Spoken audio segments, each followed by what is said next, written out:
नमस्ते वहाँ। मैं सुजी मैकरे हूँ। और क्या आपने बैक ऑफिस में ओ न्यूज़ 3 पढ़ी? ओह ऐश, ये एक बार फिर से बहुत अच्छी तरह लिखा गया है और मैंने वहाँ इस्तेमाल किए गए शब्दों से बहुत-बहुत गहरा अर्थ लिया। आप जानते हैं पिछली बार ये छँटाई थी, अब ये नौकायन है। तो मैंने कहा सुजी छाँटती है, अब सुजी नौकायन करती है और हम सब नौकायन के लिए तैयार हो रहे हैं। आप जानते हैं नौका यात्रा में कुछ परेशानी आई थी इसलिए चीज़ें रुक गई थीं। जहाज़ डूबा नहीं था, शायद उसमें थोड़ा पानी आ गया था लेकिन पानी निकाल दिया गया। और जैसा कि ऐश कहते हैं, जो मुझे सच में बहुत पसंद है, सच्चा नेतृत्व उँगली नहीं उठाता, बल्कि वह पहिए को अपने नियंत्रण में लेता है। और वह हमें एक नई हवा के साथ साफ और शुद्ध जल में ले जा रहे हैं। मैं यही कहना चाहूँगी शुद्ध जल में। क्योंकि जैसा कि उन्होंने बताया कुछ और बुरी बातें भी हुई थीं। मेरा मतलब है ओ न्यूज़ 3 में जो कहानी सुनाई गई वह थोड़ी कड़वी-मीठी है। और आप जानते हैं कुछ बुरी बातें हुई थीं, लेकिन भविष्य में बहुत सारी अच्छी बातें भी होने वाली हैं। और इसने मुझे एक कहानी की याद दिला दी। बिल्कुल, मेरे पास एक कहानी है।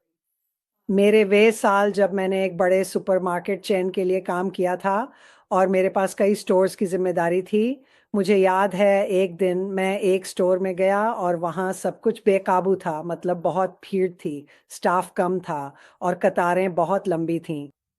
और मैंने एक कर्मचारी को जिसे मैं जानता था पकड़ लिया और आप जानते हैं मैं ऐसे था, स्टोर मैनेजर कहाँ है? और वह कहता है, सूझी जहाज़ डूब रहा है और वह नीचे बेसमेंट में कोयला फेंक रहा है। वह हमें निर्देशित नहीं कर रहा। और आप जानते हैं, हम इस पर हँस सकते हैं, लेकिन कभी-कभी लोग सच में ऐसा ही करते हैं। समझे? वे अपनी आँखों पर पट्टी बाँध लेते हैं और कोयला फेंकने या पानी बाहर निकालने लगते हैं ताकि जहाज़ न डूबे, बजाय इसके कि वे एक सच्चे नेता बनें, स्टीयरिंग व्हील पकड़ें, चीज़ों को नियंत्रण में लें और सभी को सही दिशा में आगे बढ़ने में मदद करें। और यही ऐश ने किया है और वह हमें ये बता रहे हैं, समझे? आगे सब कुछ सुचारू रूप से चलेगा। तो जब मैं पिछले कुछ दिनों से इसके बारे में सोच रहा था, तो मुझे क्रिस्टोफर क्रॉस का गाना सेलिंग भी याद आया। ये एक बहुत ही प्यारा गाना है और मैं इसकी एक पंक्ति पढ़ने जा रहा हूँ और आज मैं आपको इसी के साथ छोड़ूँगा और ये आशा और शांति से भरा हुआ है। ये कहता है, रुकिए, मुझे ये सुनिश्चित करने दीजिए कि मैं इसे यहाँ पढ़ सकता हूँ। सेलिंग, मैं गाऊँगा नहीं। सेलिंग मुझे वहाँ ले जाती है जहाँ मैंने हमेशा सुना था कि मैं जा सकता हूँ। बस एक सपना और मुझे ले जाने के लिए हवा और जल्द ही मैं आज़ाद हो जाऊँगा। एक बार फिर। सेलिंग मुझे वहाँ ले जाती है जहाँ मैंने हमेशा सुना था कि मैं जा सकता हूँ। बस एक सपना और मुझे ले जाने के लिए हवा और जल्द ही मैं आज़ाद हो जाऊँगा। क्या ये शब्द प्यारे नहीं हैं? और मुझे लगता है कि ऐश ने इस ऑन न्यूज़ में शब्दों का बहुत अच्छा इस्तेमाल किया है।